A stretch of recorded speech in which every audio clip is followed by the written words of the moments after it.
I'm SaltWire weather specialist Allister Aalders. Well, we have an unwelcome visitor coming up for the Thanksgiving long weekend, what is now post-tropical storm Philippe. We've been talking about the storm this week, and it will be having an impact on the maritime provinces, along with parts of Newfoundland and Labrador. And you can see on the satellite imagery, no wonder it's post-tropical. It's very poorly organized, doesn't look like your traditional tropical storm. And the latest track from the National Hurricane Center takes Philippe in a northwest direction as we go through Saturday and then into Sunday, likely landing near the Maine-New Brunswick border and then moving into Quebec by Sunday night. But really, where it lands is not going to have an overall impact unless there was to be a big shift in the track, which is unlikely at this point. And why is Philippe getting steered towards the northwest? We can see we have this large trough developing in the jet stream, and as I add on the track of Philippe, you can see it moves in that northwest direction and gets pulled into that trough, which is why the storm is moving in what some people might consider an unusual direction.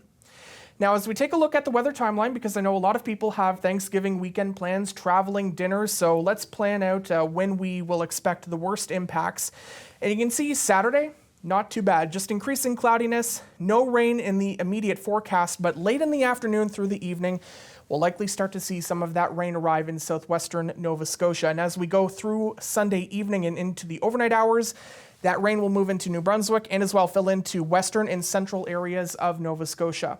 So here we are on Sunday morning, and that rain will start to move into Prince Edward Island, eastern mainland Nova Scotia, and Cape Breton, but it will also start to clear out of western and southern regions. So by Sunday afternoon, for a lot of us, the worst of the rain and wind will be over, but it will be lingering for eastern regions into the evening, but then conditions do clear. You can see those strong winds move into parts of southwestern Newfoundland, but really just some broken showers, not a whole lot of rain for you.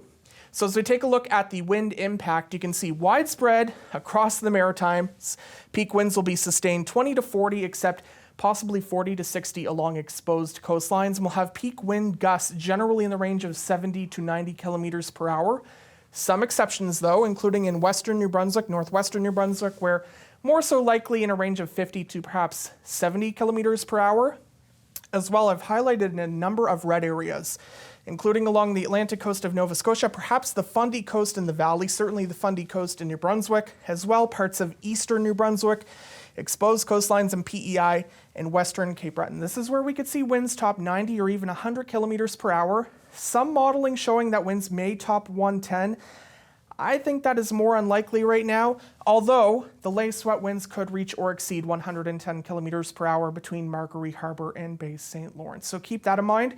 The strongest winds will be Saturday night into the first half of Sunday for western regions, and then later Sunday morning into the afternoon for eastern regions. As we move on to Newfoundland and Labrador, really, this is not a big weather story for you. Peak wind gusts 20 to 50 for most of Newfoundland and Labrador, although winds 50 to 80 likely along the west coast where we get a bit of terrain enhancement, possibly near Burgeo, but certainly through to Port aux Basques and maybe parts of Labrador and western Labrador. And the Wreckhouse winds likely in the Codroy Valley will approach or exceed 100 kilometers per hour. Now, in terms of the rainfall, it's going to be quite variable. The greatest chance that we see amounts in the range of 40 to perhaps up to 80 millimeters will be along the south shore of Nova Scotia and for the western half of New Brunswick. Rainfall for much of Nova Scotia, excluding the north shore into western Cape Breton, will be in the range of 15 to 30 millimeters, but certainly along the Atlantic coast, we could be looking at areas of 30 to perhaps 40 millimeters.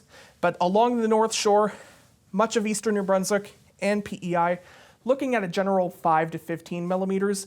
Really not looking at a whole lot of rain, although some local amounts where downpours occur could top perhaps 15 millimeters or more. And as we take a look finally at the waves, you can see waves will not be a major concern, especially compared to storms like we just had with Lee.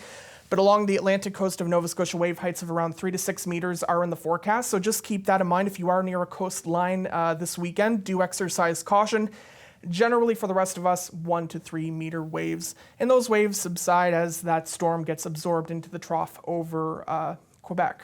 So, of course, we've dealt with weather like this before, but this is a very busy weekend for travel and gathering. Power outages can't be ruled out because of the strong winds. So just take care if you do have plans this weekend. Perhaps have that Thanksgiving dinner on Saturday or Monday to avoid that turkey being in the oven if the power happens to go out. And of course, if you want more updates on Philippe, you can head over to the weather section of saltwire.com. Happy Thanksgiving.